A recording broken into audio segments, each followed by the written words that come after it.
Go. Who, me? Oh, okay. Hey, everybody, this is Ramsey with Just Kicking It. I am here for our, what is this? 12? 11? How long you been on, man?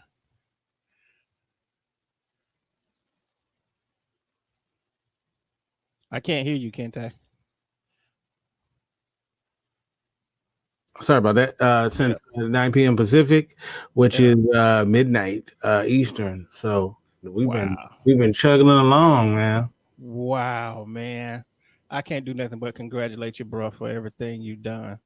And thank you for including me in this. May not have been the best idea, but we'll, we'll see what happens with it. Again, my name is Ramsey. I'm the host of Just Kicking It, um, which airs on Raw Radio. We are actually been shut down for like months now because we're working on another project. But I was invited to come on and do an hour with you guys. I don't know why Kente did that. I guess he doesn't love you guys as much as you think he does. But no, I'm going to be kind and gentle, but I can be just kicking it, right, Kente? That's cool, right? Man, do what you gotta do, Okay. man. Okay. All right. So I think the thing that I want to do today is I want to talk about embracing the loss, embracing the L. I think that's important. I think it's a lesson that a lot of adults have yet to grasp or understand. And what I mean by that is it's okay to lose, but if you don't learn from your loss, then you pretty much fucked. So that's what we're going to talk about, how to take that L. What does it mean to take that L? And I'm going to give you some personal things about myself, but I'm going to give you two major examples that can show everybody what it is I'm talking about. And the first of those is going to have to be in the world of hip hop, All right. where I got to speak about the Great White Hope, Eminem. Now, a word we need to get settled on in the black community is white validation. Mhm. Now, that's an important word because this is one of those things that we use and it involves our lives that we never ever really know about. We never really acknowledge, but we don't celebrate shit until white people celebrate it.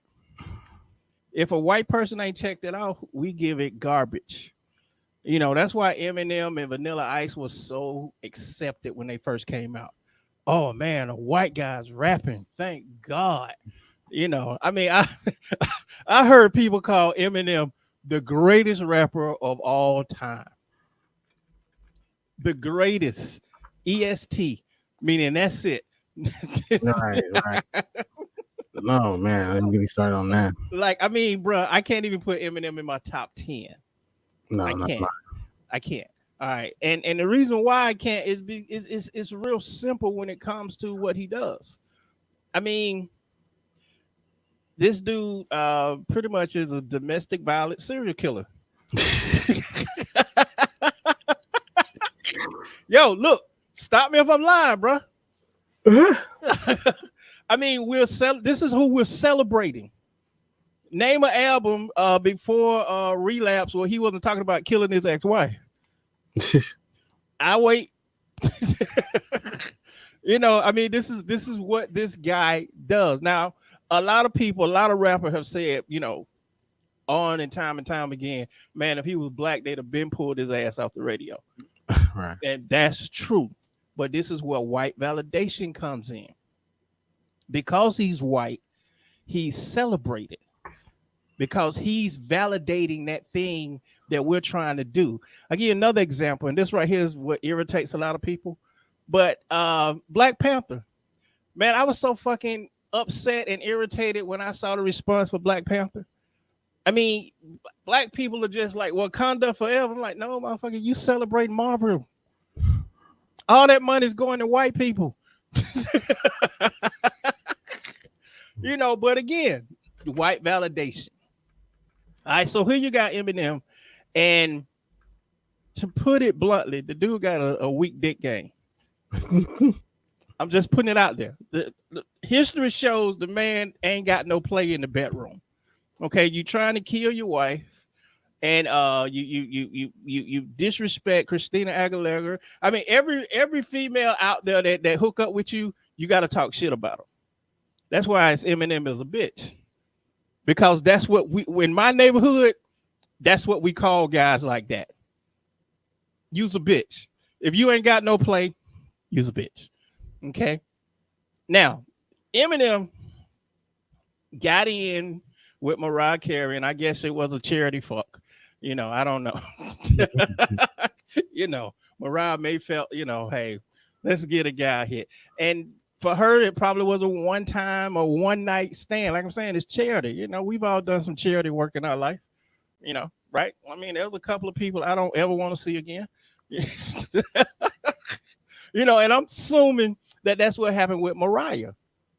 But he's so in love with this woman that, he got recordings and tapes and everything, which is another bitch move. Who the hell records and tapes the date? That's some sick shit. Yeah, that is. Yeah, that's leaning towards serial killer. I mean, all right. But anyway, bracing the L. So here comes the L. Eminem hook up with Mariah. I believe they did do something, and she don't want to play with him no more, and he can't take that. So he calls her everything but a child of God. And here's where he fucks up. He does it publicly. But at the time, Mariah was hooking up with Nick Cannon. Now, I know a lot of y'all don't celebrate Nick Cannon because y'all think he whack, which is the dumbest shit. Because Nick Cannon is a boss. Nick Cannon been a boss. If there's anybody you should be cheering on, it's fucking Nick Cannon. And Nick Cannon is also from LA. So, of course, he had to address the fact that this dude is talking about this woman publicly. So he reached out to Eminem. He was like, look, dude, I just want to talk to you. And Eminem, didn't respond. So Nick was like, okay, well, look, now I need to see you. And again, Eminem didn't respond. So Nick let the shit go because he knew Eminem is a bitch. That's a bitch move. Okay, well, I'm going to talk this shit and I'm going to hide and I'm going to pretend like I don't see you. And he came back and did the shit again. And this time, to make it even worse, Mariah Carey came out with a song. Which was Obsessed is just that should be like on the disc like top 10. Like I'm talking about, put that up there with Ether. Wow, who decided she had it in there like that? Yeah, like, dude, man. I mean, Mariah Carey dish you, bro. But again, Eminem, he didn't understand how to take the L. See, what you did, you took that L and you took it and you said, okay, well, yeah, okay, you don't want to hook up with me again, but at least I got up in there. I can check off Mariah. I got that. But no, he don't want to do that. So he comes off again, damn near 20 years later, talking shit. And this time, Nick is in a position to actually to say something. And he does say something. And he says something not once, not twice, but 3 times. Invitation, pray for him, and invitation cancel. Now, I don't know how many of y'all seen the movie 8 Mile, but if you remember the movie 8 Mile, you remember the opening and closing scene. And in both of those scenes, a rapper didn't say shit, and he was given the L. And that's Eminem. Everybody talk, oh, he too big to deal with Nick Cannon. He don't have to say nothing. Nick bullshit. Eminem got the L. Now I know he dropped the album yesterday and he made hints, but no, this is battle rap, okay? And battle rap, you look, yeah, motherfucker, I'm talking to you.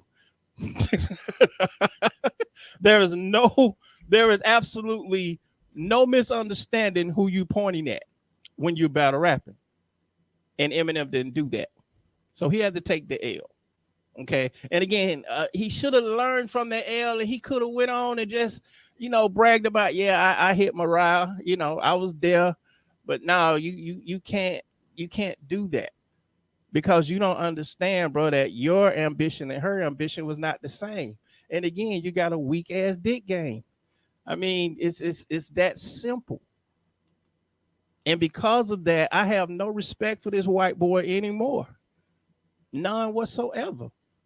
He's a bitch. He threw out a shot, and when the shot came back, he ain't have shit to say. That's a punk ass move. You jumped on a woman talking about how you gonna fucking kill your ex-wife because she didn't want your ass. You's a bitch. I don't give a fuck how many damn awards or white people you have thrown to you. Man to man, you're a bitch. And you gotta learn to take the L. All right, so I only got an hour, right? So I gotta be quick about this. Okay, all right. I just had to send that shout out to Eminem. Mad love. Hey, I'm not a fan of his, so I'm loving this. So, well, bro, like I said, man, it's all right there, in the reality of it. Like I'm saying, just check this dude lyrics. Now I'll give him credit. The Marshall Mathers album, I think, is like that with Me Against the World. It's one of the few albums I can put on and hit play, and I'm good. I don't have to skip dumbass shit. I can just let it play through. But this dude, history says you're a bitch. You talk shit about women because they don't want to fuck you. And then when one of their men stand up, you silent. mm-hmm. You have absolutely no response whatsoever. That's a bitch move. Congratulations. Okay, all right. So again, like I'm saying, if you don't learn from the loss, then you fuck. And that's what Eminem is. He's fucked. He's fucked. Because I don't care how you play it. I don't care how you exchange it and, oh, well, Nick ain't really a battle rapper. That's why he's not responding. No, you lying to your damn self. You seen in 8 Mile, they gave you 2 examples of a rapper not responding. And in each one of them, they lost. So all that Nick Cannon rest in peace bullshit y'all do for the media, fuck that. I'm telling you, as a MC, a former freestyle battler, Eminem got his ass toasted and no respect whatsoever until he can come back and get that. All right. So again, we're talking about how to embrace the L, how to take that L. Okay. Now the next example I got is real serious. Okay. And that's why the Democrats are constantly attacking Trump. Okay. Now this is getting to the point where it's fucking comical. Because these are grown ass intelligent people that can't accept the fact that they all just need to stand up as a party. The Democratic Party need to stand up and say, you know what? Trump beat us, guys. That's it. That's the reality. It ain't got shit to do with Russians and probes and trying to get them impeached. It all comes down to one thing. Okay. Donald Trump goes down as having the greatest political strategist in history. In history. Because they pulled the greatest upset in history. Yeah, it was like this was major, dude. I mean, you got Hillary Clinton, former first lady, former senator of New York, former secretary of state, and you got Donald Trump, reality TV show host. This was supposed to be easy, and it was supposed to be a cakewalk.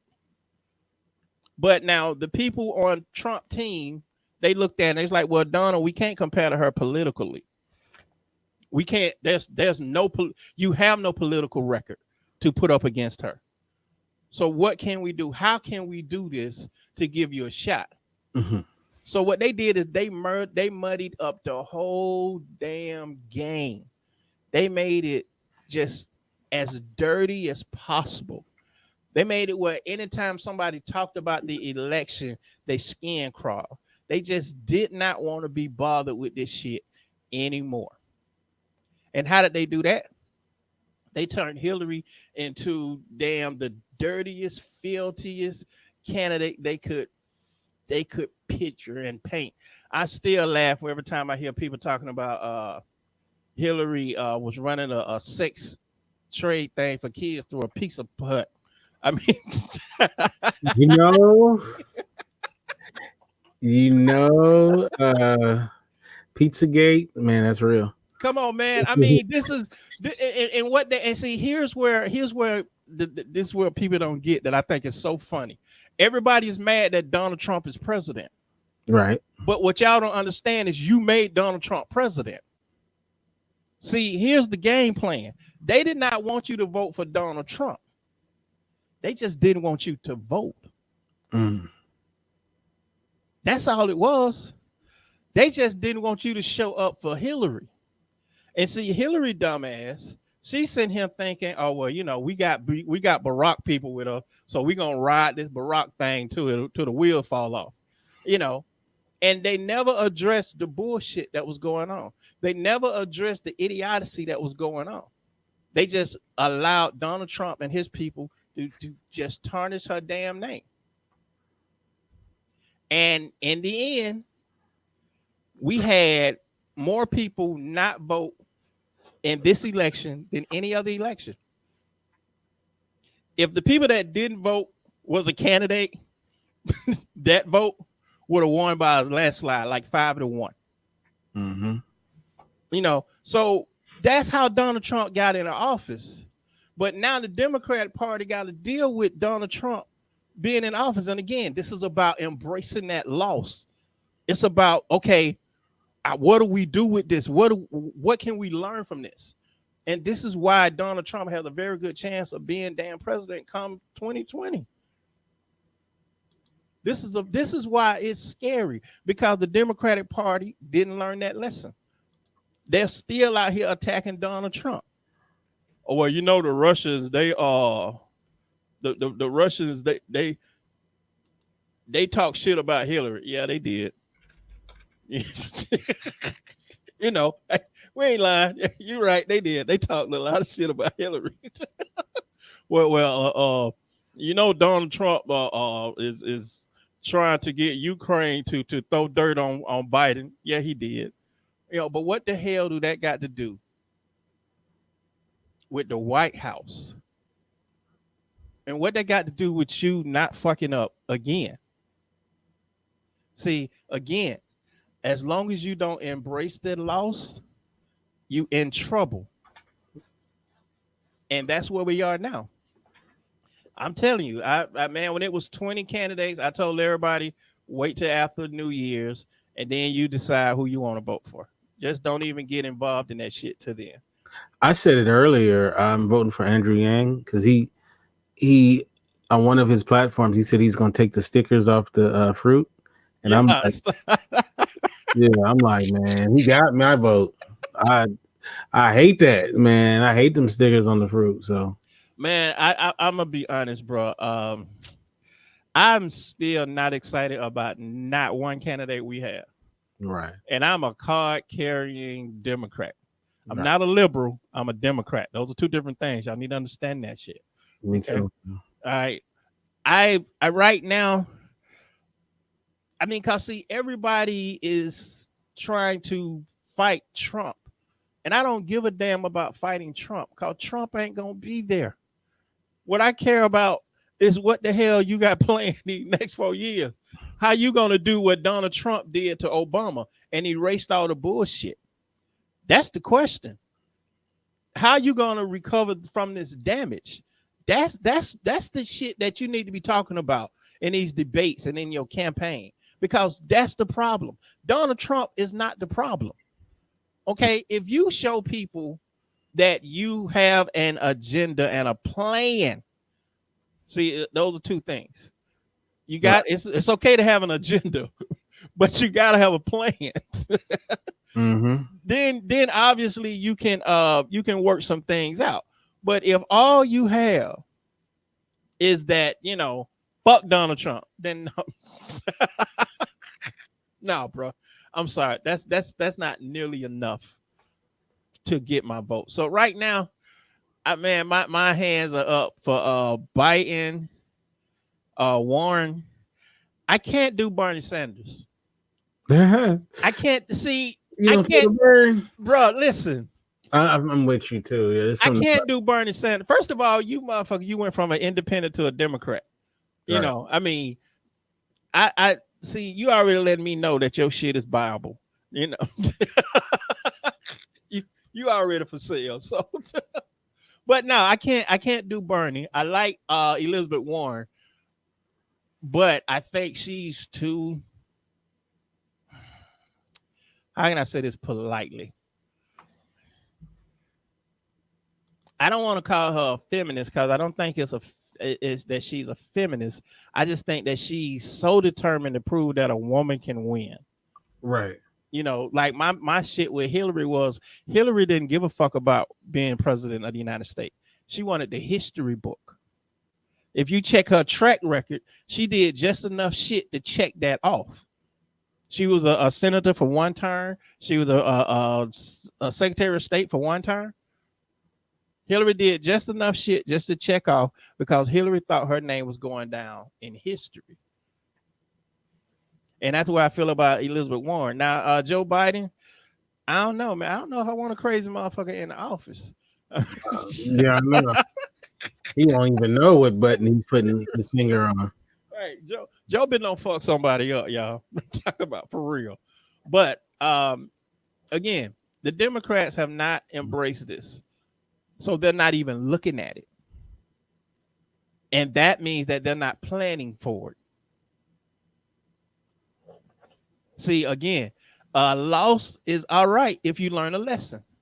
If you don't learn from the loss, then chances are you're going to repeat it. And that's why you have so many people today that are still Trump blind. Because they honestly believe that the Democrats are just out to attack their president. Oh, I picked him. I selected him. And y'all don't like him because I selected him. No, they don't like him because he's an incompetent idiot. That's why they don't like him. They don't like him because he's fucking dangerous. But they can't say that because they have to first accept the L. They got to first stand up and say, we fucked up. This is on us. Trump is us. We fucked this up. Right. No, man, I'm telling you, I was on like 4 radio shows. So I announced this shit publicly and loud. There's no way in hell America would elect Donald Trump. There's just no way. It's just not possible that they would elect Donald Trump. But again, that's why I'm saying these guys need to go down in history. This need to be a moment. This is like American. I mean, like this, y'all don't understand what an upset this is. This the equivalent of, I don't know, Kevin Hart knocking out Mike Tyson. Wow. I mean, seriously, this is a big damn deal. And that's why the Democrats are trying and pulling on every motherfucking thing they can to be at fault. No, this and it's that, and it's the Russians, and it's Putin. And no, it wasn't that. It was Hillary. And y'all cocky ass. That's what it was. Like, I think it's either 8 or 12 states that Obama campaign did Hillary never even went to. Right. Yeah, what's that shit? Oh, we got this shit. This is we got this. No, you don't. Yeah. You don't have it. She ran like she had already won. Right. Hell, I thought look, man, listen. To my Democratic Party, I'm asking you to embrace the loss. Mm-hmm. Well, go ahead, man. To be fair, it is kind of hard to run a campaign for president and also run a underground pedophile sex ring at the same time. So we got to give her a little slack. Man, you know what? The fact that somebody told me that with a straight fucking face. I'm not my like, look, man. Well, you know Hillary was in that underground sex thing at that pizza place. I was like, are you this a grown ass person? So I'm like, But my thing is the fact that it's believable though that the Clintons were involved in it, where you're like, they crooked as hell. They probably did some shit like that. right, yeah. That I mean, I had to get up and walk away from dude, man, because he changed our whole relationship with that dumb shit. Yeah, because if you said somebody like Rev Run was involved in it, you'd be like, hell no, Rev Run ain't involved in it. But Hillary, you're like, possibly. Yeah, I can see that. I can see Hillary. I can see Hillary. No, man, listen. Look, this is what life has taught me. Okay. And why I have learned to accept the L's in my life. And I have plenty of them. I ain't gonna even lie. Boy, I'm telling you, sometimes it's a consistent streak, But the cool thing about that is that whenever you stop and you pause and you think for a minute and you ask yourself, what did I do wrong? See, that's what I mean by taking that L. Not what happened, not who did what. What did I do wrong? Then you are really strengthening yourself and you're learning and you can see shit coming. Like 3 years ago, we went all out, man, here in Jacksonville, putting out TV shows. Like we put out like 13 local television shows, produced all on our dime, And when it came time to redo it again, I looked up and only thing I saw was an empty bank account. And I had to take that as an L. That's a loss for me. Right. Even though I put on a full season of shows, that's a loss for me. Because like I told one of the guys that was doing the show, I was like, I want you to understand something. Since we're not doing this again, everybody that told you that this wasn't going to be shit, you just proved them right. Right. Everybody that told you that you wouldn't do this, you just proved them right. And again, that's what I mean by taking the L. When you can sit back and go, okay, well, Ramsey, you selected this person and situation didn't make that work. So you selected this person and situation didn't make that work. So the problem comes in, who the fuck are you selecting? It's like relationships. I keep telling people, ladies, look, if you over 30 and single, it's time to start looking at the common denominator in your relationship. I'm just keeping it 100.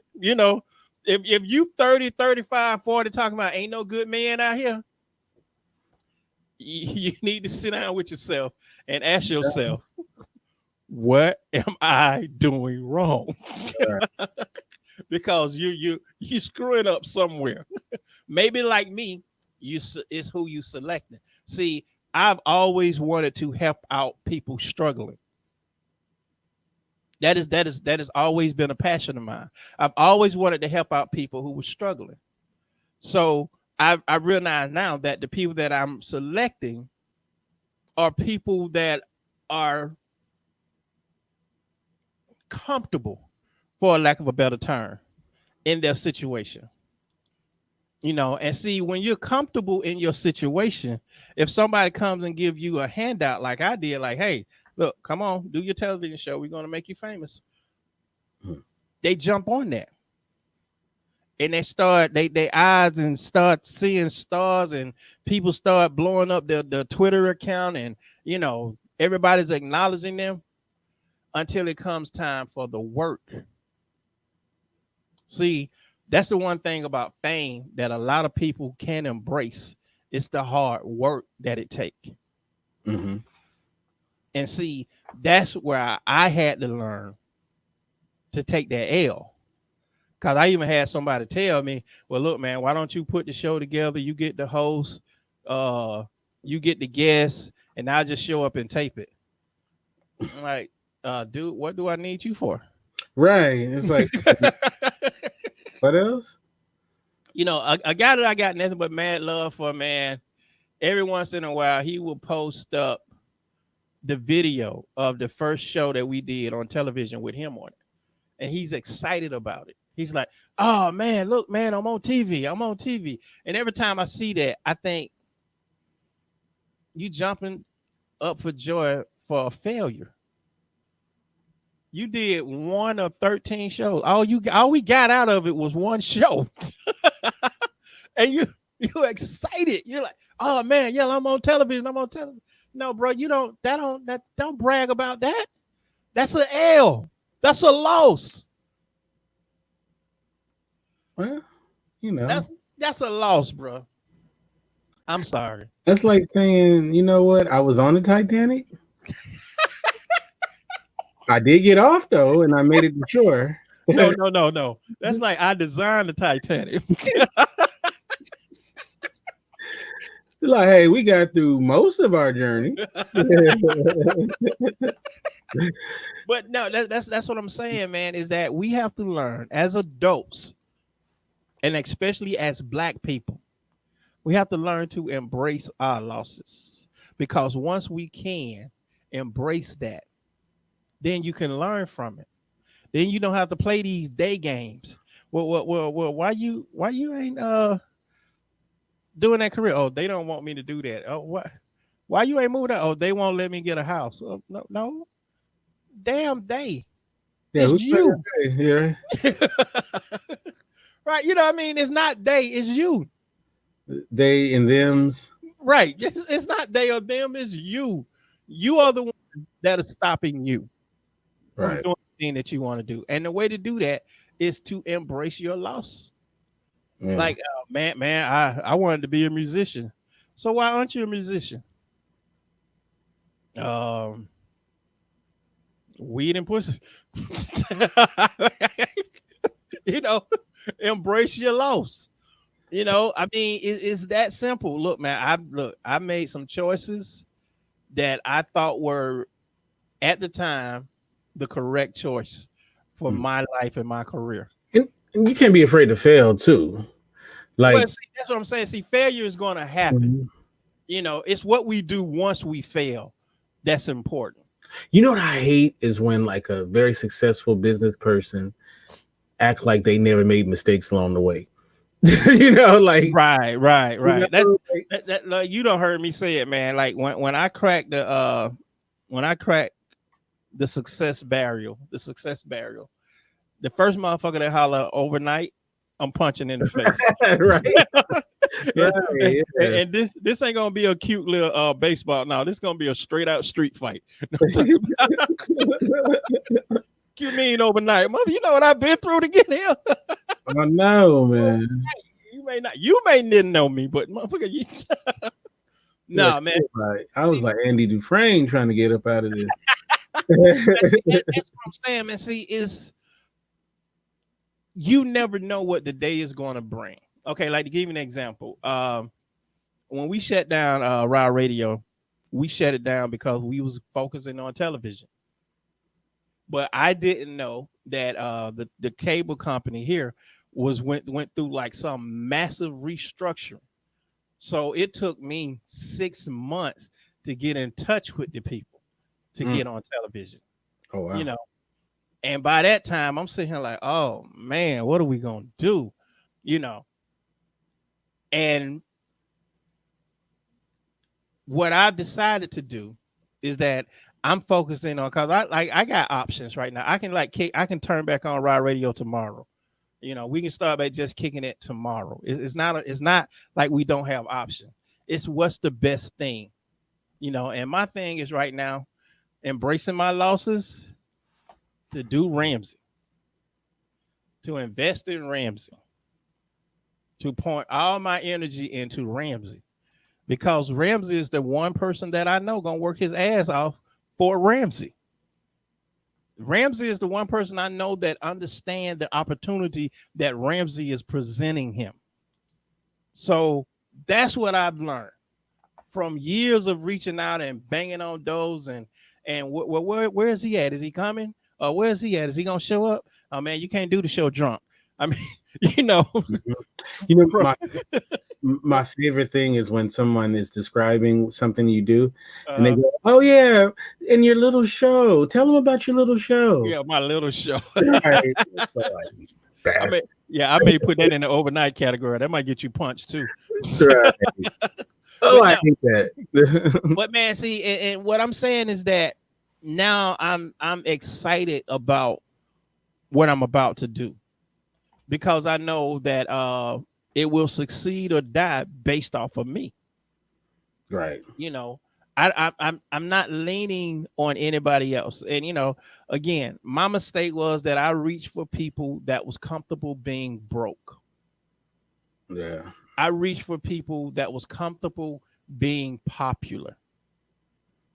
You know, I did not reach for hardworking people. That's not what I did. That was my mistake.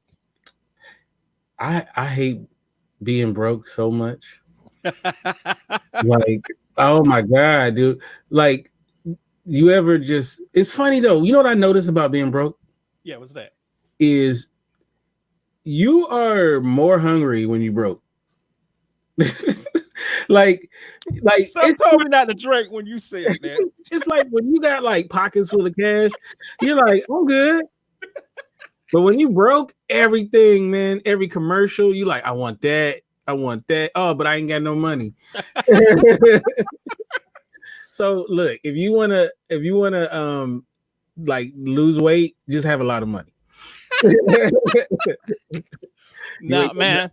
I'm gonna tell you, man, the struggle for me when I'm broke is that I know I can make money. Right. You know, it's like, dude, just give me that clock. You know, let me work this out. You know, and see, those are the kind of people that I thought I was helping out. You know, because again, no man is an island. I've already accepted that fact that I can't do this shit by myself. That's done. That's, you know, I'm not going to sit here and try to rebuild everything. I mean, what I'm doing is a totally different project. Matter of fact, when I was coming on and was listening to you and the guy Kyle looking about writing a book, that's exactly what I'm doing. I'm getting ready to drop my book. All right. Yeah. You know, so that's what I'm saying is what's important.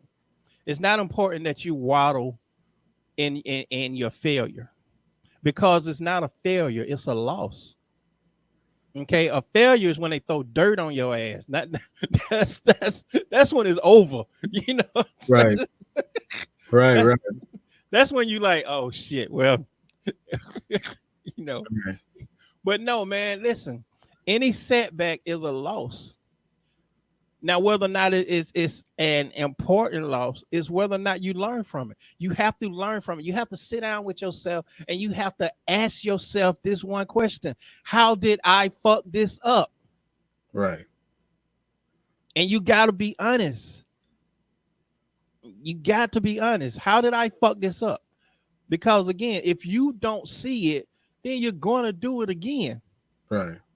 It kind of reminds me of the end of Scarface when they're charging the compound. Yeah. And he's getting high and stuff, and he has his gun, and he's like, "How did I get here? I was, you know, the world is yours and all of this. Right. And now these motherfuckers about to kill me." Fuck it. Yeah, man. And again, that's what I'm saying is that I don't know what your life ambitions is, but I promise you, if you start embracing your losses today, like I was just talking to my sister and I was telling her, I was like, you know what? I remember the moment in life that put me on the path that I'm on. You know, because I've sat down and I went back and I've checked all those damn L's. You know, like, okay, well, damn, should have went with him. Damn sure should have went with her or her sister. You know, you know, I'm serious, man. I was from Atlanta. Of course, I was in the strip clubs. Like Right. there were plenty of time. There were plenty of opportunities I had to be working. That I was like, we going where? Where y'all going? I'm telling you, there's been times that I had just gotten into my apartment and somebody called me, and I turned around and went right back out the fucking door. That's why I worked so hard today because I played so hard yesterday. That's what I'm saying. And once you can do that, once you can embrace that, once you can not lie to yourself and say, okay, this is where I fucked this up, then you can don't go back and try and refix shit. Just from now on, you're aware of that. Like I'm saying, I sit down now. Anybody I'm fucking with, you got to be on a path already. I can't be the one to pick you up and carry you, because now I understand that when I pick you up and carry you, you're only going to go as far as I'm carrying you. Right. I'm trying to be the wind beneath your wings, and you want me to be the whole fucking plane. And see, that's not going to work, because I'm already giving you everything. I'm already putting up everything. And that, again, that's what I learned from these L's. Like, damn, wait a minute, we did three damn shows. Why the hell? What the hell am I? Why am I not on television today? These are the reasons you're not on television, because these are the people that you chose. And that's nothing negative against the people. That's Ramsey trying to be a hero to everybody. Captain Save. Hey. Just as a side note, that E40 is you gotta respect him, man. Captain Sabo, that is like, yeah. Man, the thing about this that irritates me so much is that it's so simple. Mm-hmm. Like I used to tell guys, like, look, man, only thing you got to do is step out. My philosophy is real simple. You're already struggling. You might as well be struggling towards something. Ain't no sense in it. It doesn't make any sense to get up every day and go to sleep every night in the same fucking position. Right. Like, on your ass. Like I don't catch that. I don't get that. You know what? Okay, so there was a song that came out back in the day called No Scrubs. Yeah. And I really feel like that song really had a huge cultural impact in our community, because then it became like, if you wasn't popping right now, you a scrub. Right. And the way I feel like is, okay, there's scrubs and there's scrubs, right? Right. There's cats that ain't going nowhere. That's a scrub, right? Right. The guy who's grinding, who's working towards getting his, he ain't a scrub. He just hadn't popped yet. You know what I'm saying? Right. And you got to be able to tell the difference between that person that's on that path of, they're on that path. Hopefully they'll get there. But, someone who works hard, who grinds, who's really charting a path to success, they not a scrub. No, bro. No, not at all. It's funny though. You get these cats though, these professional students. You know what I'm talking about? Yeah. They've been in college, like they always working on their degree. It's like, Negro, it's been 30 years. Like, what kind of slow plan are you on? Like, 30 years later, it's like, I got my paper. You're like, okay. Yeah, but we ain't studying that shit. Everybody got a computer now. Right. Look, man, University of Phoenix says they can tighten me up. So, like, let me get that DeVry degree, right? But yeah, it's a trip, man. But I don't know, like, I feel like there's certain things you can do that will push you towards success. You could go the asshole route where you just nuke all your friends and family, on your way to the top, right? Then you can also, there's the hard work. I'm going to grind it out. I'm going to study. I'm going to try to put myself in a good position so that when opportunity come, I can pounce on it. That's what I like, is there. And then there's the, you know what? If I can't get where I want to get to that first time, I'm gonna just play Nintendo and smoke weed. You know, there's a lot of that. Well, man, and I get that, but for me, it comes down to all I need is one yes. Right. Now, unfortunately, I operate in an industry where talent don't mean shit. You got to have a gatekeeper say, okay, let him in. And that's a problem. But I'm the one that accepted to walk in this industry, so those are the rules that I got to play by. So I mean, people getting roles because they got followers on social media. It's crazy, bruh. Listen, these dudes, what the show Impractical Jokers, right? These motherfuckers got a feature movie. Wow. I'm like, see, bro, it's hard. Trust me. Listen, I get it. I understand. It can be difficult watching the bullshit that happens in this industry, but I watch it with the understanding that whatever they got, I have. Whatever it is that put them there, I have it. I just got to show it to the right people, and I can get that move. Remember Jackass? Yeah. Yeah, it's like, wow, man. To turn that into, But hey, they did it, It's amazing the amount of bullshit that we call programming. Mm-hmm. Like, a friend of mine loves this show called Married at First Sight. Yeah. And that was a good concept the first time they done it. Right. Yeah. I mean, after the first time, it's like Survivor. Like after the first time you do it, seen it, yeah. It's it's the same shit, Right. I mean, it's I'm not gonna lie. Anybody trying to get into the entertainment business, there's one factor you have to consider. How intimidating are your talents? Right.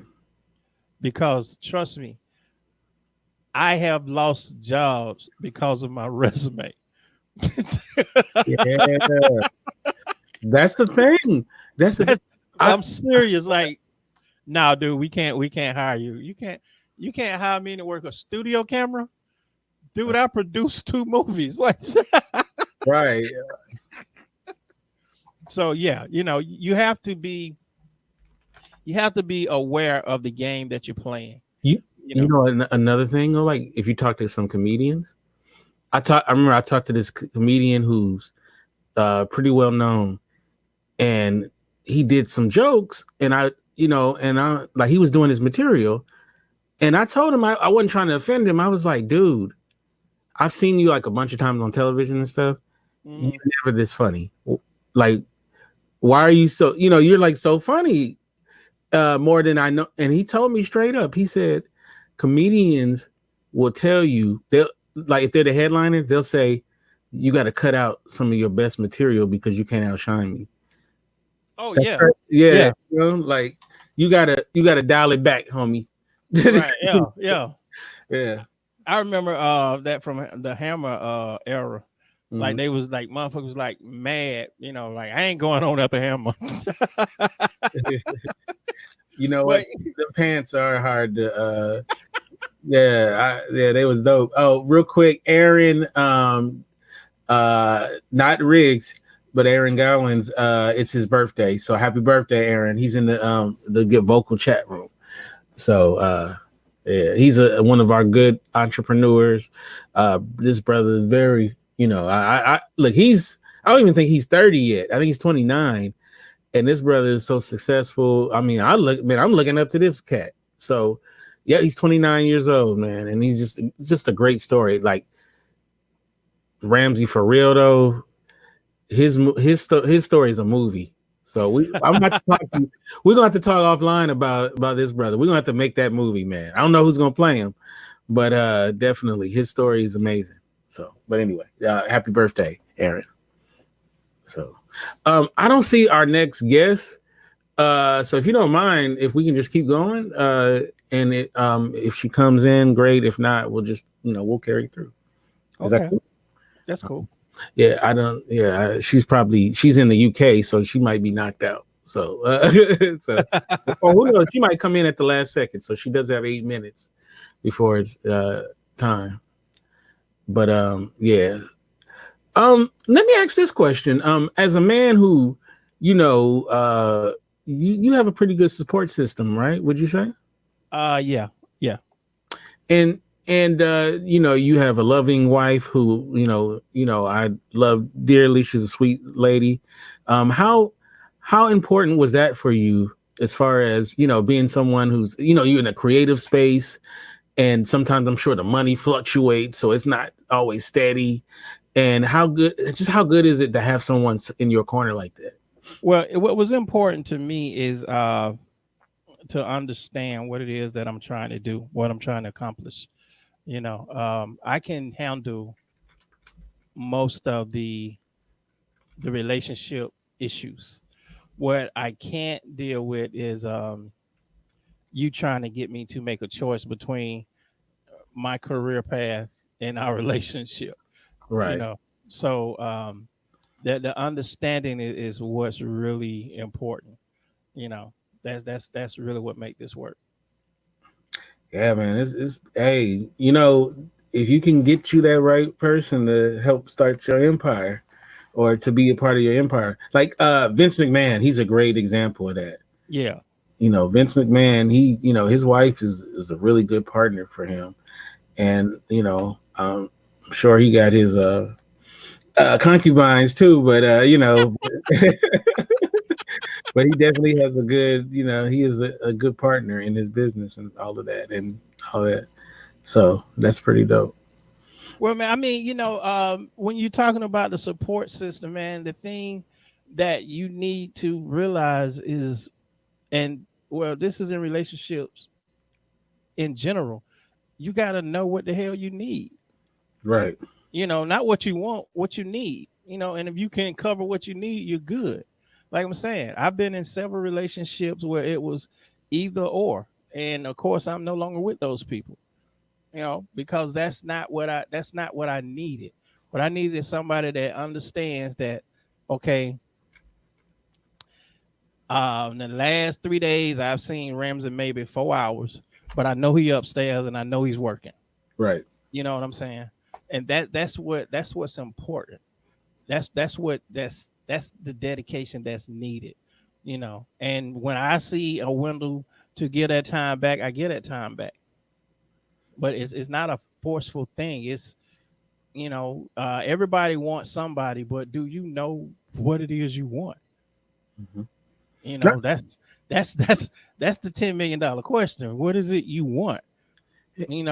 And you Like, have a daughter too. Do you like? Did you talk to your daughter growing up about these things, about work ethic and all of that kind of stuff? nah, man, my daughter's a beast. No, She came fully loaded. Huh? bro, listen, look, man, look. If she gave you 5 minutes, you was deserving. I Wow. mean, I mean, her time is no, man. Her attention is something. Yeah, man. Yeah, but no, man, and see, that's what's so crazy about relationship. And I see women all the time flipping off about relationships, but I'm like, what are you bringing to the table? Like, really, what are you offering that you feel you get so many demands? Because sex is, everybody's equipped for sex. Mm.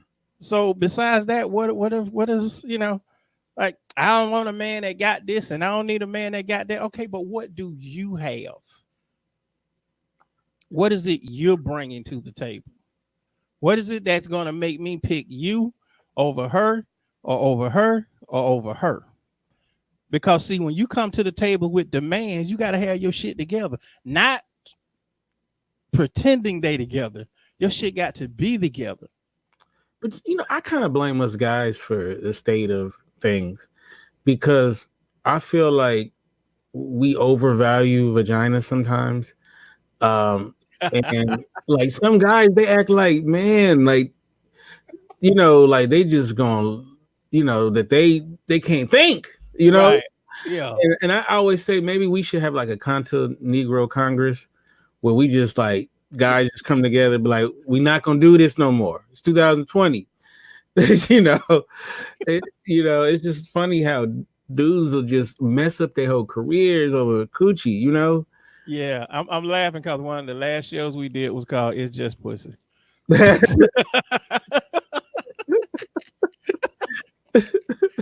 It's not a cure to cancer. It's not a winning lottery ticket. It's, right. That's it. And smart women know how to take advantage of our dependence on vagina. Right. So right. But I don't know, man. I think that we all need to embrace intelligence. Right. Because that's the thing that I see that I can't get around. It's like I'm very seldom on social media now, but every time I'm on there, I'm like, oh my God, they so stupid. That's just no other term for this. It's just stupid what you're looking at. It's stupid what you seeing people do. And I just think, man, that it's important that we embrace being thinking human beings, being using the ability to cipher information and decide what's best for you on your own. Like there was a post that was online that said that just because I don't agree with your position doesn't mean that I don't like you. And I was like, it's sad that you have to make that statement. Right. That like it's crazy the way that this world has turned out, because stupidity reigns supreme now. Right. It is sad. Like, yeah, they're saying it's sad. Yeah. I had somebody compliment me maybe a month ago, and he was like, man, I like the way that you talk, and the stuff that you say. And I was like, well, I appreciate that, bro, but I'm only telling the truth. Right. I'm not, I'm not nobody's savior or anything, but I'm gonna call a spade a spade. I ain't gonna say, well, now it was a spade, but a heart came across and and and, and disrespected. No, man, look, listen, like I'm saying, man, reality, when you get your foot stamped in reality, then a lot of silly shit you can let go. Like it's just that, it's because that's what it is. It's silly shit. It's childish. Like, oh well, I'm gonna talk about him and see if I can't score me some points. You ain't messing with my bank account, so I don't give a damn about the points you score. Do you feel like okay, in the NBA, right? There's the center is damn near gone. Right. There's every center is really like a small forward. Right. Shooting threes. Right. Right. It's like they just discontinue that model. Right. Right. Do you feel like sometimes the man's man or the alpha male or the strong man, they're like just trying to discontinue that model? Like, you know what I'm saying? Like yeah. Like when I came up, I always say this. All I knew was strong black men. My dad, my uncles, who they messed with, you know what I'm saying? Who like took care of their business, took care of their families, did all of that kind of stuff, right?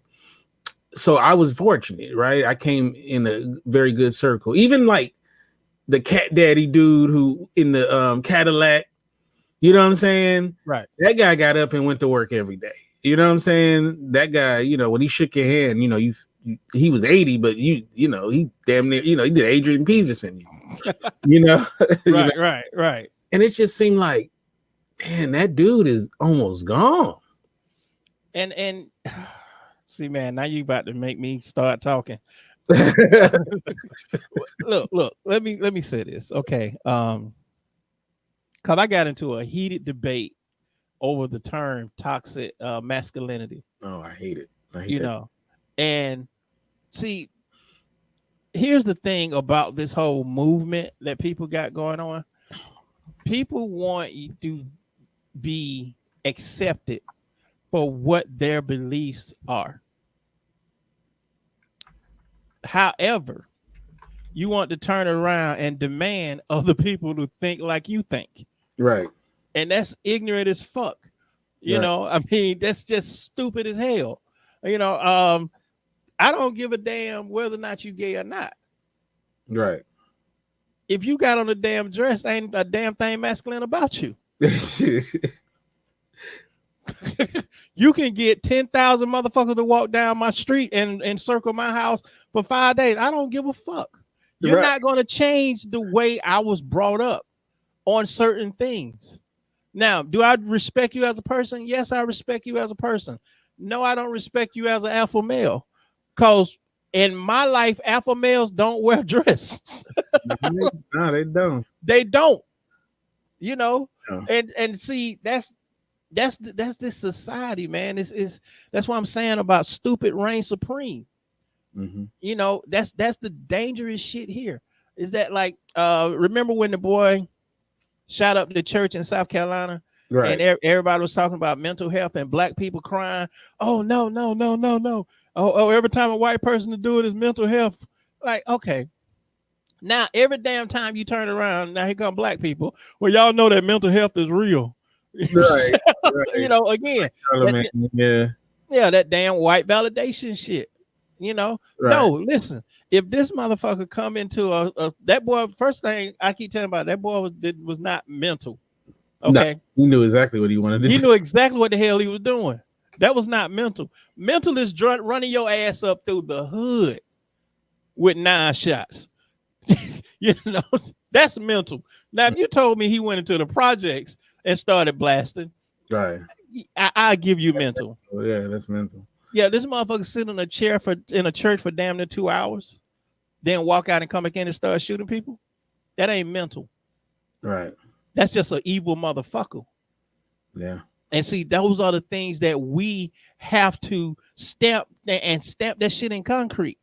You know, we trying to embrace it and bullshit everybody. Mm-hmm. You know, and there's no bullshit about this. That was an evil motherfucker. I don't give a damn who the fuck you are. You do some dirt, you're a dirty motherfucker. Yeah. You know what though? There's a medical condition for everything. There's always this excuse. Right. And it's so crazy to me. It's like, you know what? Because I remember we were talking about Jussie Smollett. And so we're doing we're doing this thing, and everybody's talking about, well, maybe he has some kind of mental issue or what, and people were like going real deep with it, and I finally couldn't take it no more. I said, maybe he's just an asshole. Right. like right. What's what are you talking about? He's an asshole. Who's a selfish asshole. That's what he is. Ain't nothing mentally wrong with him. He's a fucking asshole. Nah, man. See, that's what I'm saying about it's dangerous the time that we live in because people embrace stupidity. Yes, we're 24/7 today. Crazy Cuz Loco. He's like, wait a minute, y'all still on? So yeah. Yeah, and as long as we embrace stupidity blindly, right? Then he said, "I'm be bored in prison." Oh, that's what's up. then what you see is what you get, and that's what scares me. It's not that it's the fact that people are walking around like this shit is normal. This is like the king with walking down the street naked, and everybody just looking at him. It's like y'all don't see this shit that's going on. Like, oh no, man, that's cool. Like, no, it's not fucking cool. You know, we went from Obama to Donald Trump. I mean, that should have put a pause in every damn thing. Right. Everybody should have stopped and said, wait, hold up, y'all. somewhere this motherfucker took a left turn, and we need to figure this shit out. But no. But you know what's interesting is how we will adjust to the craziest shit, right? A reality. Right. And like once again, I'm gonna use a Shawshank Redemption example. Like Andy Dufresne, right? He's in prison, and they was catching up to him, taking what they was doing to him. Right. And at a certain point, it just became that was the way of life. Like what he say? Sometimes he got away, the other times he didn't. And it's crazy what people will start accepting as a reality. And with Donald Trump, it's crazy at first, and then it's like all of a sudden, well, that's what it is. That's our president, It is what it is. So yeah, I think it's pretty interesting how that that whole thing goes down. But my thing is this: even now, it's getting 4 years afterwards. You know what? I kind of feel like he's gonna get reelected. I do too. If that ain't a damn statement I know. about the situation of this country, boy, I'm serious, man. If that's not a fucking statement about how fucked up this place is, then but you know what? Like Terrence always tell me, cause I keep asking, I'm like, bro, when do we hit the bottom? And he's like, there is no bottom. But I'm like, and he be laughing too. Right. Yeah, like all these jokers, he's sitting there like, man, I think the only person he really fears is Biden. Yeah. That's the only one. Like the other ones, he feel like Buttigieg. He's like, I got him. Crazy Warren got Pocahontas or whatever he calls her. I don't think he worried about him, and that's kind of scary. But it's another 4 years of the Orange Man. Oh yeah, and see the thing about Biden is, Biden don't mind getting in the dirt with him, right? That's he don't mind. He don't mind taking him out back in the bleachers. Yeah, he's like, look, man, wherever you want to do it, I'm good. I do want to see that debate though. I would like to see that debate too, but I don't know, man. If Trump get elected again, but it's it's like I tell my daughter, man. It's like what scares me is the fucking future. Right. I'm on the other side, heading toward the damn long sleep, and that's cool. But I'm worried about grandkids and great grand, because the way this world is now, man, it's like that movie. What is it? Idiocracy. Oh, great movie. Underrated. I mean, it's so damn scary, man, to watch people just blatantly be fucking stupid. Yeah. If you have a good marketing plan, you can get anything over. Right. Yeah, like I don't get it, man. There was a time when being intelligent was something you could be proud of. Now you stand out, Yeah, a mind is a terrible thing.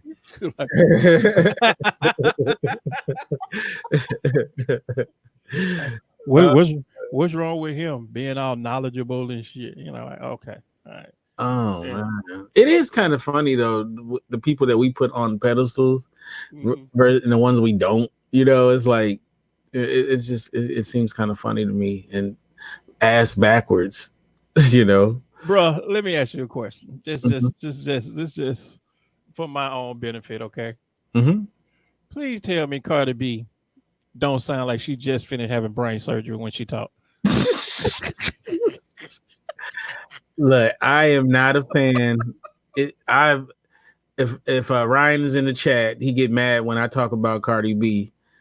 I'm not a fan. I tried. You know what I tried to do? This is what I tried to do. Because I'm like some of these new cats, right? I don't like them, right? So I'm like, is it just that I'm like my dad's generation when they were proposed, when they saw rap music and it was like, oh hell no, or I tried this. Like, is it bad, or is it just that I'm old? No, she bad. I'm gonna tell you, man. The best way I can describe Cardi B is she sound like that aunt that's that's about 50, thinks she's 18, always at the family reunion doing some rap that she got the kids to teach her. Right. That's Right. what Cardi B sound like. You know, she really does. I ain't never understood, you know, the thrill of it. But I don't, is that what I'm saying, man? It's like you can hand somebody a plate of shit and say this is spaghetti. And they can smell the shit. They can see the shit. And then they eat it. And I'm asking them, why are you eating that? And you're like, it's spaghetti. I'm like, no, everybody sees this shit. Right. And then you mad at me talking about, well, I'm trying to fuck up your meal. Like, I don't get it, man. It's, oh my God, man. I'm saying I worry about the future, you know, because this is a dangerous damn territory that we fucking around in, man. It is, you know. For sure. You know, I mean, Bruce Jenner got Woman of the Year. I mean, come on. I know.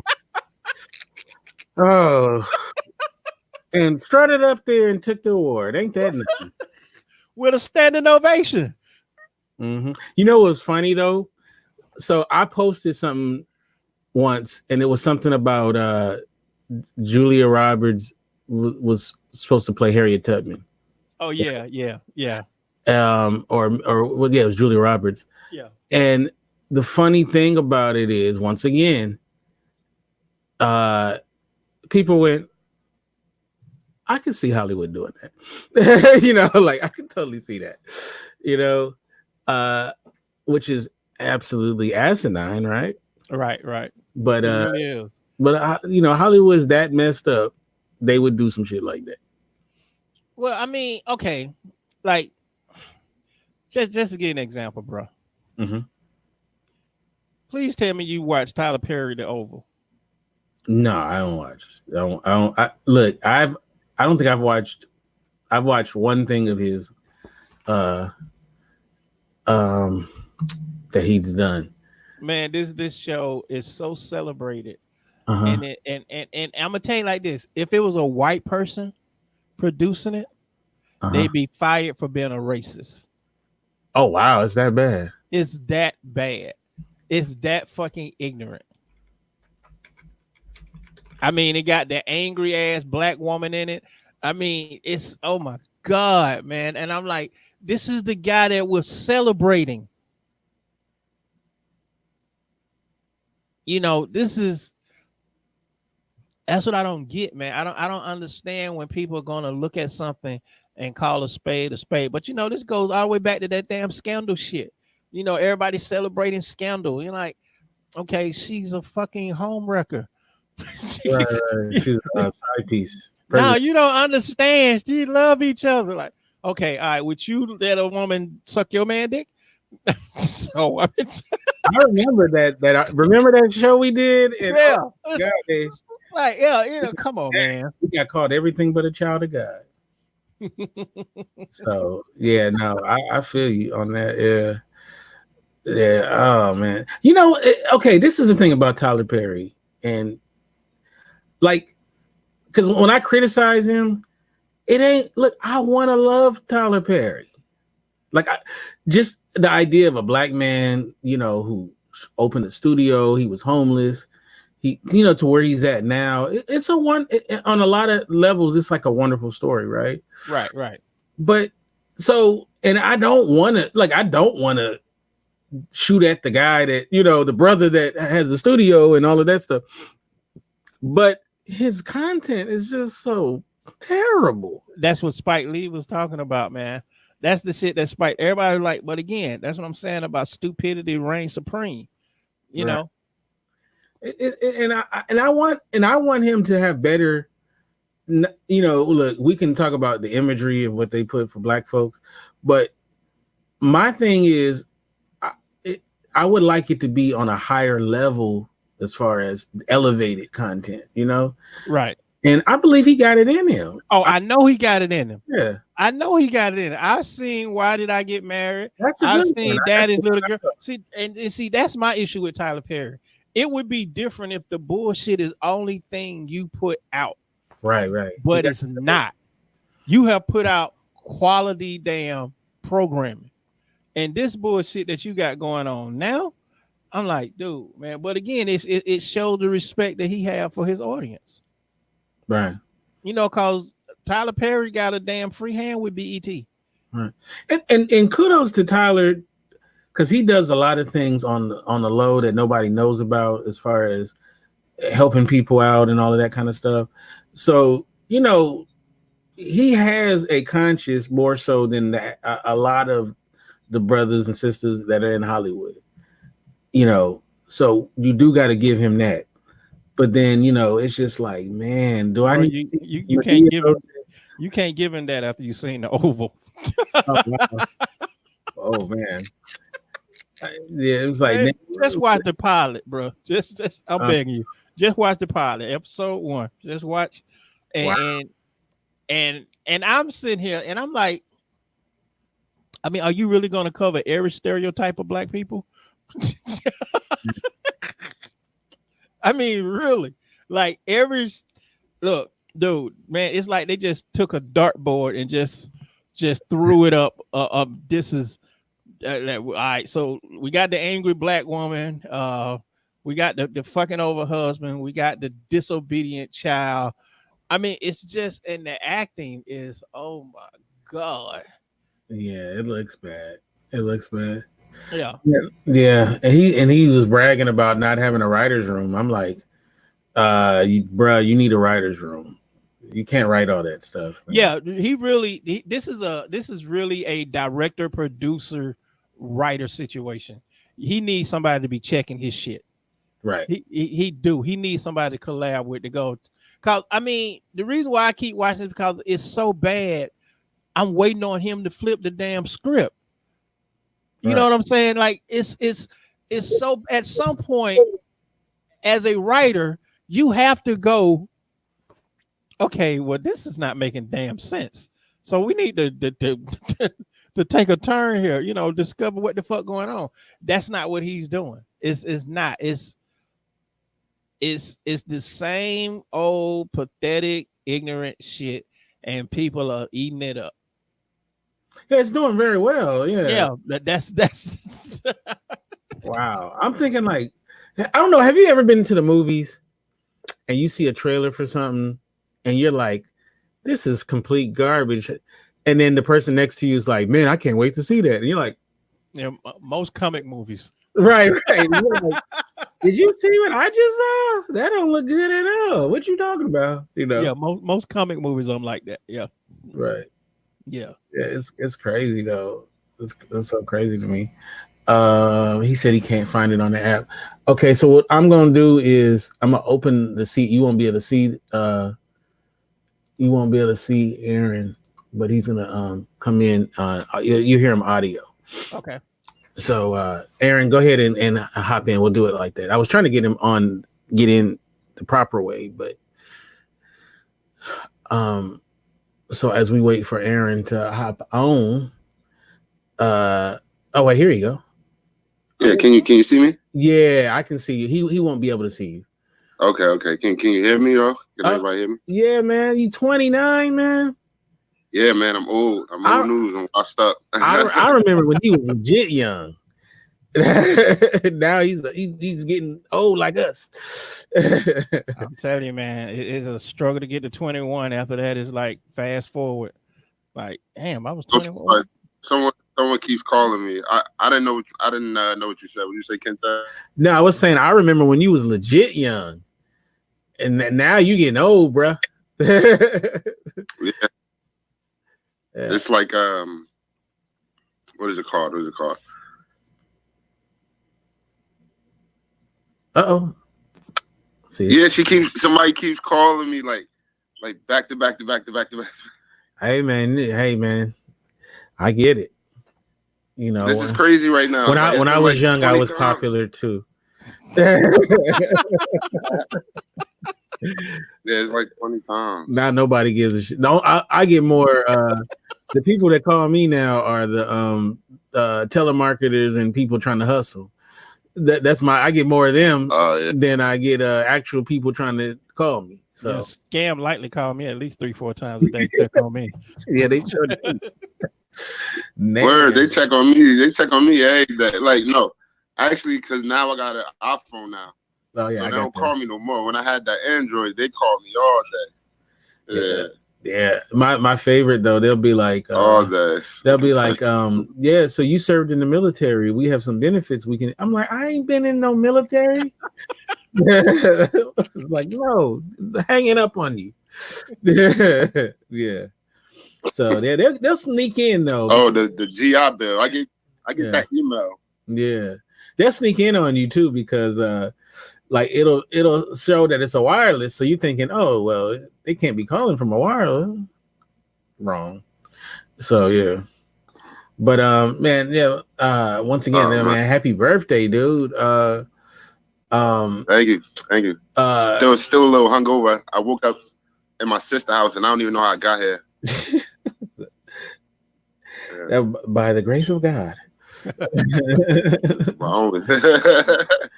Yeah. So man, I was saying to Ramsey, man, about how great your story is, and we're not gonna go into it right now, but it's very inspiring, man. And so you got a lot going on, father, businessman, entrepreneur, all that, and an author too, right? Your book is coming out this year. Yeah, it should come out this year. I don't know. I always say it's gonna come out, then never come out. But if I'm feeling up to it, I'll release it this year. What's so crazy? I don't know. I'm still kind of scared to put that out. What's so crazy though? Like I write screenplays all the time, right? But it's something intimidating to me about writing a novel or writing some sort of book. And I do feel like, because I know a lot of my friends who are not even writers, they're like writing books and stuff. And I'm like, you know what? I need to, whatever that block, because I'm usually pretty like, I'll dive into anything, but I don't know why writing a book is so intimidating to me. I feel like as a screenwriter, you don't have to have good grammar or know anything about English, really. I feel like an author, you can't fake it no more. It's like, oh man, you got to actually know some things. You gotta be real, because the words that, it's real when you're an author. Right. It's like whatever I put on that, whatever I submit goes on that paper. So everything got to be correct. When you screen like this, they talking when you're a screenplay writer. Right. So it's a little different. Right. I feel like, no disrespect, Ramsey, to what we do.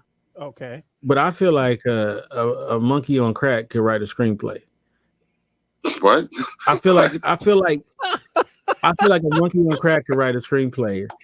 Well, that's why we write great screenplays. Right. Like, I feel like you can make a decent enough screenplay to get something made or whatever, right? And not that swift, right? Now, there is a difference between a really good screenplay and not a good one. But I feel like, like, especially because the like Celtics basically puts everything together. So it makes you look real legit when you really So but when it comes to writing a book, I feel like, okay, you're gonna have to really like write the book, like, unless you have a ghostwriter or something like that. Well, I'm gonna be honest, man. I think writing a book is better because it gives you more freedom. You don't have to worry about format. Once you get your story structure together, especially when you're writing fiction, you can just let go. Like, I can sit down right now at the keyboard and knock out 5 chapters. Like, see, I respect that. Yeah. Like, I did a book, my little Harry Potter type Game of Thrones type saga, because I wanted to see if I could do something like that, on that level. Oh, okay. And I decided that I was going to write a little intro part to it. I think I stopped at 70 pages. Oh, wow. Yeah, because you once you writing and the creative is going, like you're saying, when you're writing the screenplay and if you're doing Celtic, then you format it and then you making sure everything is right and all the visuals are there. It's not like that when you're writing a story. You just pouring it out. You're just letting it go. So I think once you get that blank page started, once you get it going, you'll roll through it. especially a writer like you'll roll through it. So that's what I would do, man. I would just conquer the blank page and just see what comes up. Yeah.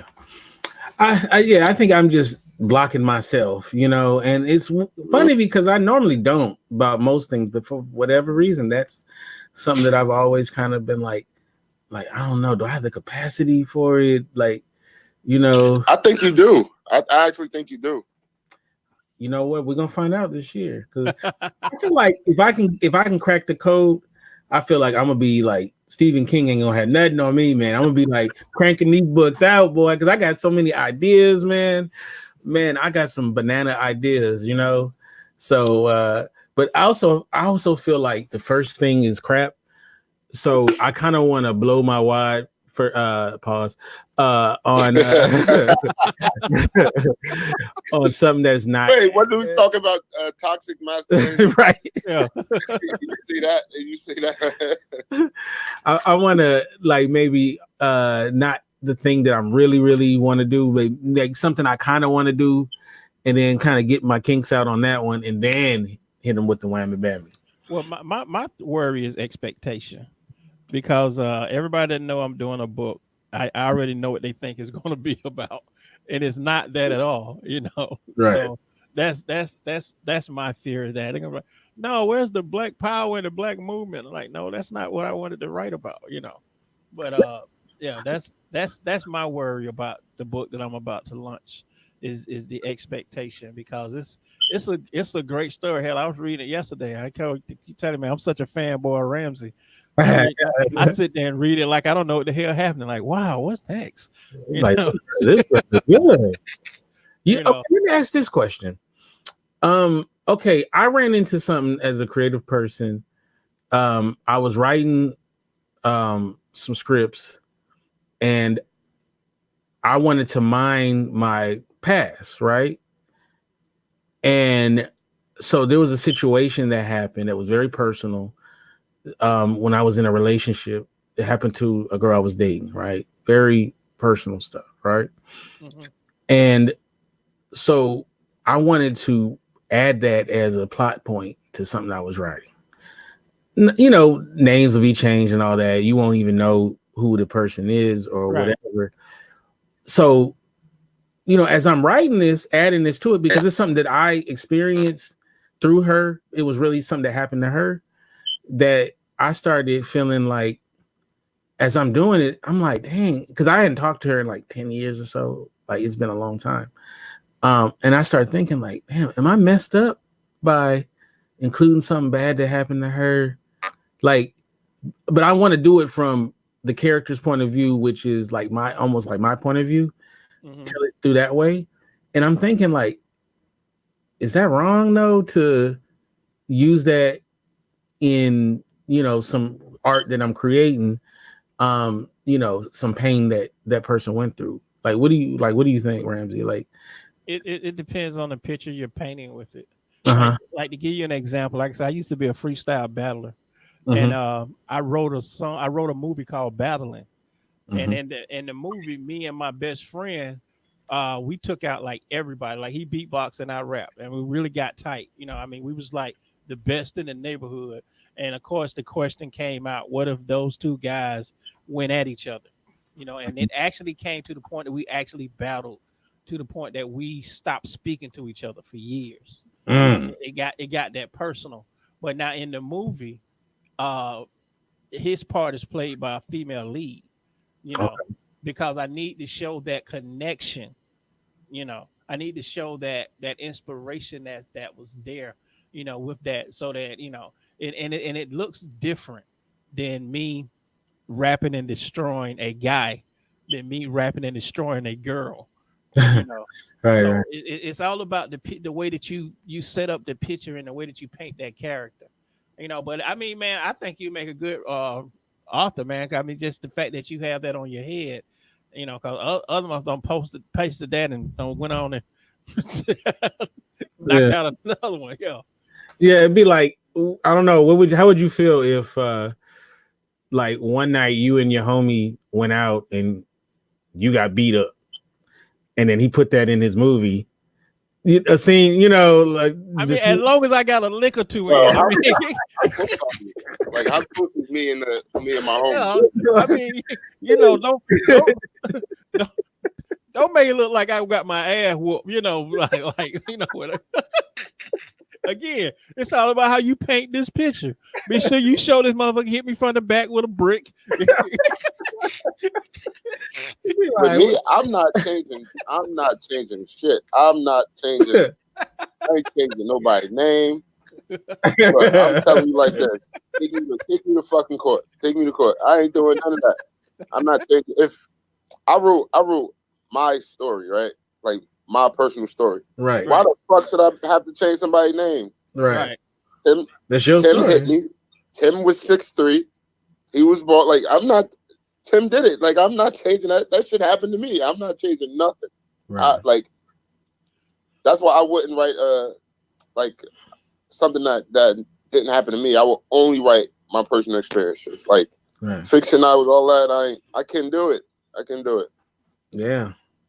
Yeah, I mean, I thought about it though, because I was like, damn, is this some shitty shit I'm doing? Like, by, including it, but like there's a story.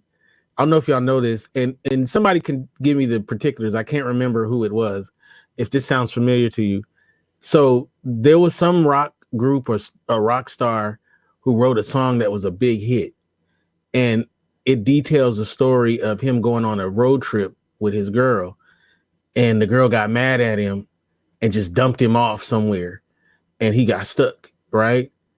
So he wrote a song about it and it became this smash platinum single. And then the girl sued him and said, if I wasn't shitty and dumped you off on the road, you wouldn't have had this hit. And she got paid.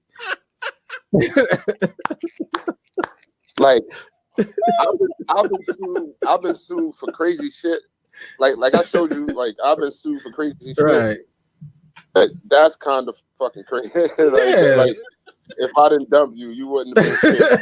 Right. Like, yeah, that's like who the fuck you think you are? Yeah, that's like a serial killer. Like if I didn't kill your cousin, you wouldn't have wrote that book. You want to be emotional and wrote that book. Like right. What? Really? Yeah, like I'm like, man, that would have hurt paying that woman. Like that would have hurt. Like I'd have, with my whole soul, I'd have been like, nah, bro, I'd have had to sit in jail on that, dude. They couldn't have got that dollar. Right. I wouldn't. They would have had to take it. I ain't giving her shit. I ain't giving her shit. Like you dumped me off, left my ass. I could have died out there in these streets. And I write a song about my pain, and she gonna get paid off it. Like she got paid. She got like paid too. I'm like, that don't even make sense. Like that's my experience from my point of view. Right. So yeah. And it wasn't like he said her name in it. It was like he just tells the story of what happened. But they said, she was like, I know it was me because I did that shit to you. And I want my cut because I gave you that experience. That judge had to been smoking PCP if he let that shit fucking walk. That's comical. Like that's comical right there. Yeah, man. It'd have been. They would have had to take the money from me. Yeah. Yeah, you gotta take it. I ain't giving you shit. Now after that's like you write a song about somebody giving you STD. And then they sue you like, hey, and they sue you. Right. Like, hey, you wouldn't have got the clap. It wasn't for me. Like I ain't want it either. Yeah, man, that might turn violent right there in the courtroom. Like just yeah, man, that's bananas, man.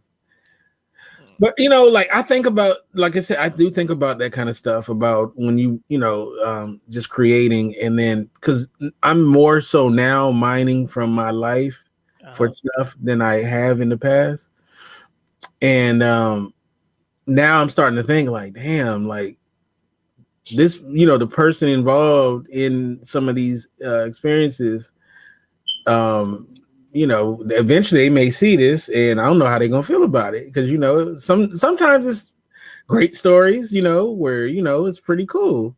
Other times it's some shitty stuff, and I know sometimes people will think it's them when it's really not them. It's like that never happened between us. No, this is something totally different, So that happens as well. But I do think about that though. Like, should I, or should I change it so much to where you can make it? But sometimes, like, this with true life, sometimes the real, what actually happened is way better than anything you can make up, Yeah. Yeah, Like, so I don't have to add shit to shit. I talked about my mom in my book. Mm-hmm. For one, there's no change in what I'm gonna change it. What I'm gonna change her name to. Right. You know what I'm saying? It's like I can't change that. I talked about my AAU coach. Mm-hmm. I can't change the fact that he was my AAU coach. Like, there's nothing I could change. There's nothing for me to be mindful of but the truth. If this shit happened, put it down. Right. And it's cathartic it just for so you. happened. Like, what'd you say? It's cathartic too for you. Yeah. Like, it just so happened. It turned out to be like the story that people say it is, right? Mm-hmm. That just so happened. I wasn't aiming for that. Right. Like, I didn't want to get hurt, but that happened, so I had to put it in there. You feel me? Right. And it is an authenticity to it that will draw in your readers too, because they know you talking from your heart. Yeah, real experience. I'm talking about things that happened 10, 12 years ago, right? With my mom, right, my coach, my dad. Well, now even my accident that happened 10 years ago, right? Right. So, I mean, it's all documented shit. So it ain't like I'm telling you something that nobody already didn't know. Right. Yeah.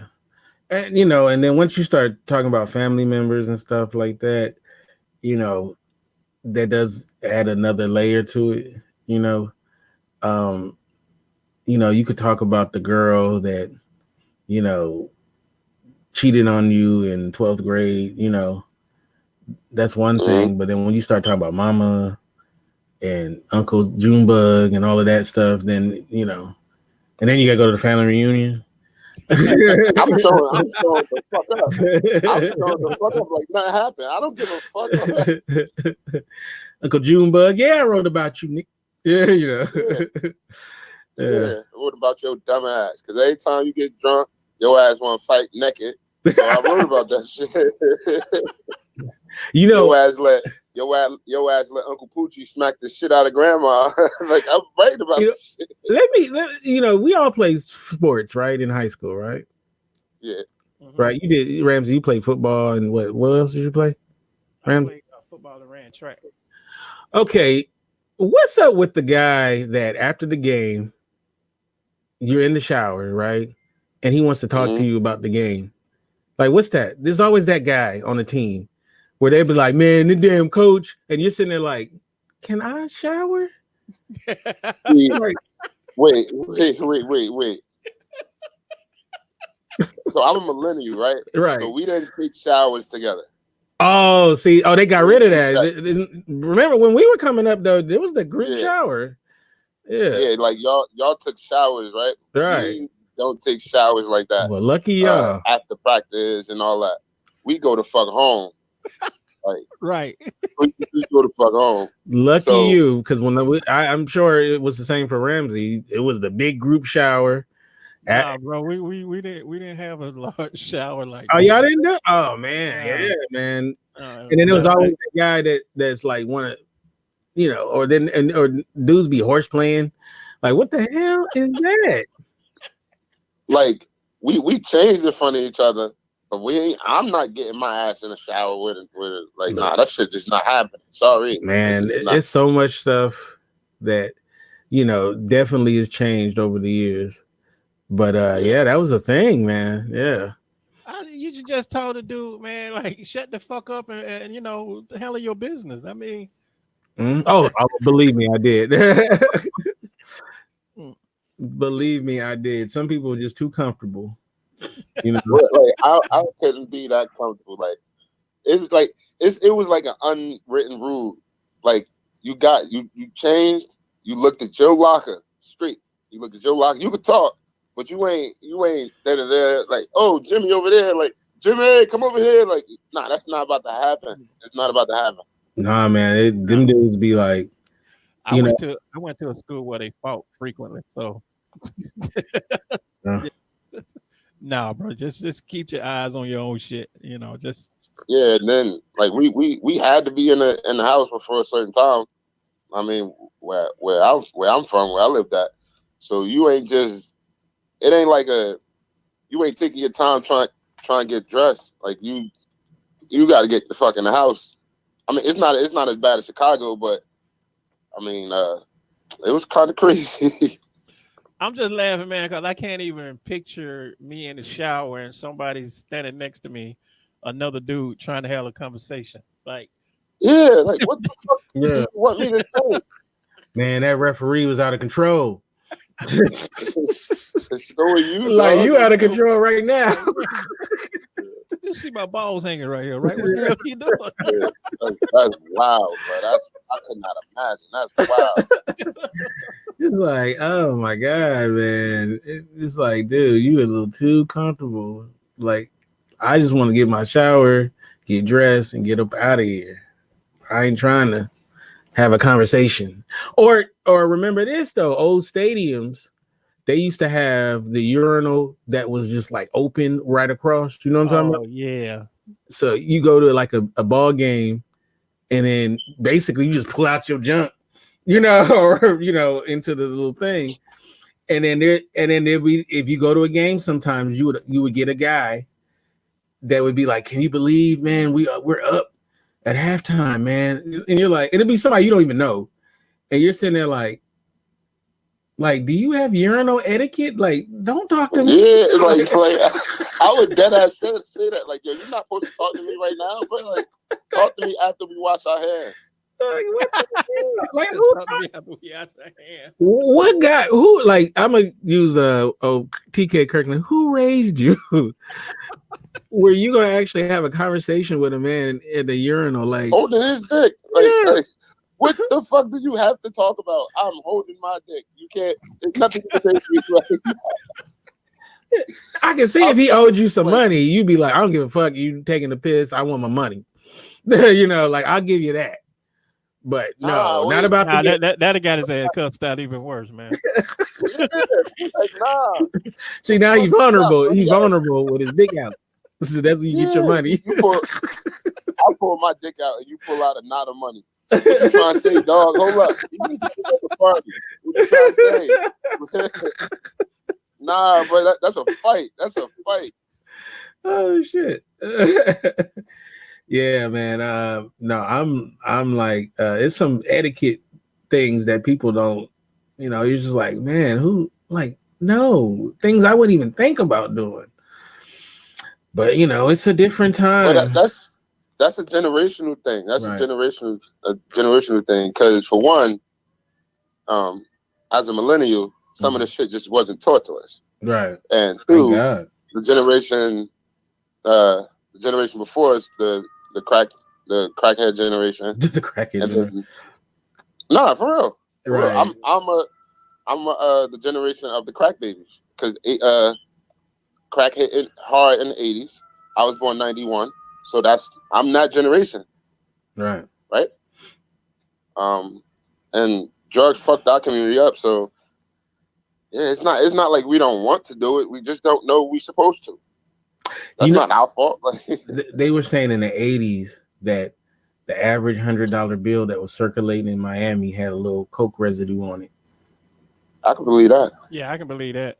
And see, that's the thing about like coke. Mm-hmm. I've never done drugs, but when you watch the movies and shit, especially, it's always like they snorting off of a hooker's ass or something like that. They always make it like, like that's the fun part, and then all of a sudden, then then you become sucking dick for, for hit. But the beginning though is, you snorting off a hooker's ass. You turning up, and then you chasing that dragon. So we got about eight minutes. Man, but 2020 is gonna be a great year. I've been saying, is this the theme of the show today? I'm excited. I got a bunch of stuff popping this year. And like I said, one of the things I'm doing is looking out for me, you know, on another level that I haven't in a long time. So I'm really pumped up, man. And the collaborations is big for me, you know. And one of the reasons why I'm doing this thing is not because I want to torture myself and not sleep for a whole day. Is I want to start the year off collaborating with people I respect, people that I admire. You know, it's my excuse to hang out with Ramsey, with yourself, Aaron, Leah, the life coach I see is in the chat, Aaron, who's about to do the next show. Like I really appreciate that kind of stuff. And I want so bad to see us win, you know? And it's very important to me. And I always feel like, you know, I feel like that's one of my gifts is I like to bring people together. You know, I'm like, I'm much better than Tinder. I'm like black people meet in the beginning, you know, before it became the hookup spot. Yeah, before they start posting their Cash App and their bio. Right. Remember, like, just as a side note, Black People Meet was pretty cool at first. In the beginning, it was like, remember, you used to hear, man, you need to join Black People Meet because you can meet some like-minded individuals who they're about business, and then it became, I got laid off of Black People Meet, like, you know, I called it meet on Friday, screw on Saturday, you know. So, but anyway, and I think it's still, I'm sorry, Black people. I keep saying Black People Meet. I mean Black Planet. Black Planet is what I meant to say, not Black People Meet. Black People Meet sounds like a black cannibal site or something. But no, I meant Black Planet, y'all. So, but y'all knew what I was talking about. So yeah, Black People Meet. That's a real thing. That's a relationship. What is it? A dating site, right? Yeah. Right. So they got one for everybody. They got J-Date. They got Tinder, Plenty of Fish. They got Grindr, which is like, I think the gay one, which, why that sounds so scary? Grindr. Like, I don't know. It's like, what the hell? Like, what are y'all doing? Personally, I'm not getting on none of that shit. Well, yeah, I definitely would not. That's funny though, Grindr. That's like that cracks me up every time I hear somebody reference it. Like, damn, what y'all doing on there? Nah, don't even tell me. Oh shoot, man! Like running into people you meet, like, yo, you online dating too, dog? Like, nah. Oh man, yeah, that's funny, man. That is hilarious. But Kinte, that's a great goal for this year. Great goal for. I want to meet everybody. You know, like I said, me and Ramsey's known each other for so long. We haven't met in person. Nope. And so hopefully 2020. No, I'm not going to even say hopefully 2020. That's going to change. Man, I am coming to the West Coast, man. That's what's up. And Aaron, man, I got to see you too. I tell you all the time. You come to Jersey. I will, man. I will. It's gonna be good. I will, but I can't go to your restaurants. Why not? Because I ain't balling like that. So we have to go to Chick-fil-A. I'm just playing.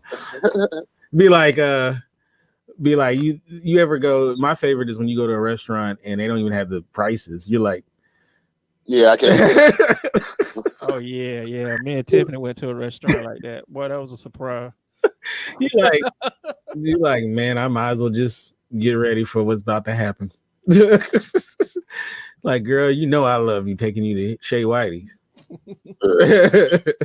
we got a restaurant like that.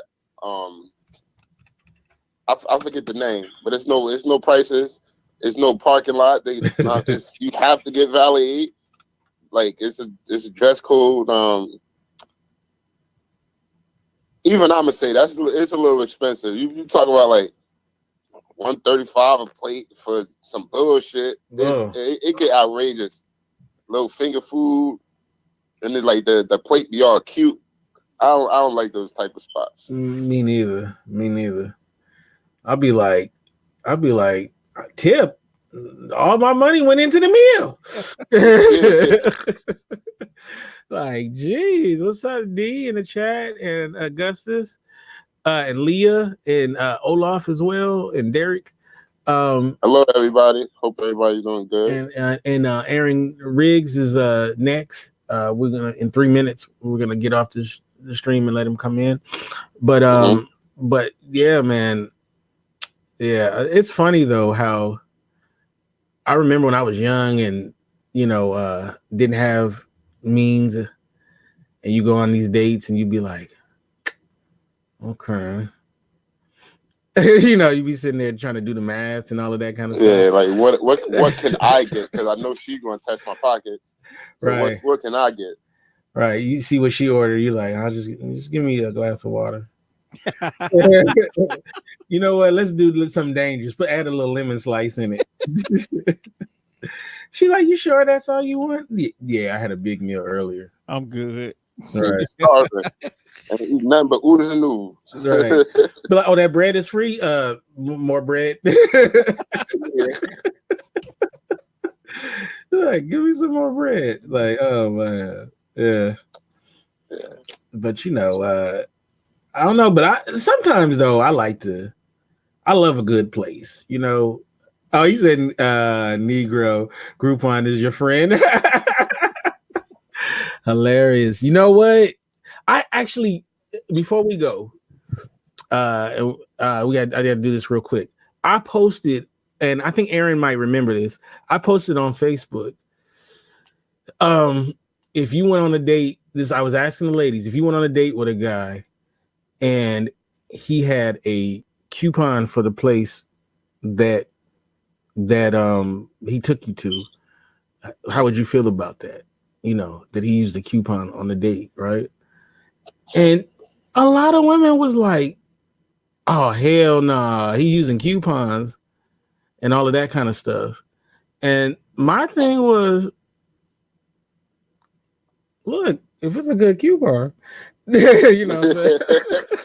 Look, this is my rule, right? Well, look, it's not an actual rule, but general, you get it. Don't complain about me having a coupon if your shoes come from 10 Spot. It don't add up. Like, it don't add up. Right. I'm like, it can't add up. I should pay more just because. Like, I'm like, this is 50% off. Like, I'm using this. Like, you ain't supposed to use a coupon on the first date. I don't know, man. I'd use it if it's a good one, and we just happen to be going to that spot. I'm gonna use that. Or you know what though, you can't do it though. Where you slide it in the bill under the money, and then they'll be like, "Oh, you want to use this?" Because the little punk ass waiters, they'll be like, "You want to use this, right?" You try to do it on the low. So you gotta get up and go to the desk. You gotta get up and go to the desk. Yeah, you be like, yeah, you gotta go find your own waiter. Right, yeah. But, before we get out, Kinte. I still have the most controversial statement of 2019. Which was that? The passport. Oh yeah, you said you don't want to mess with a girl. She ain't got a passport. I don't date women that don't have a passport. Facts. Hey, I like that. Yeah, I like it too. Yeah, I like it. Yeah. So the females in that chat that night, man. If this was like real, if they could touch me, like I would be stabbed up. That was funny. They did come for him. They came for him. They hated me. They came for him for that. Yeah. One of them said, "Who the hell you think you is?" What if they won't give me a passport because I went to prison? His response should have been exactly. You X'd off the list.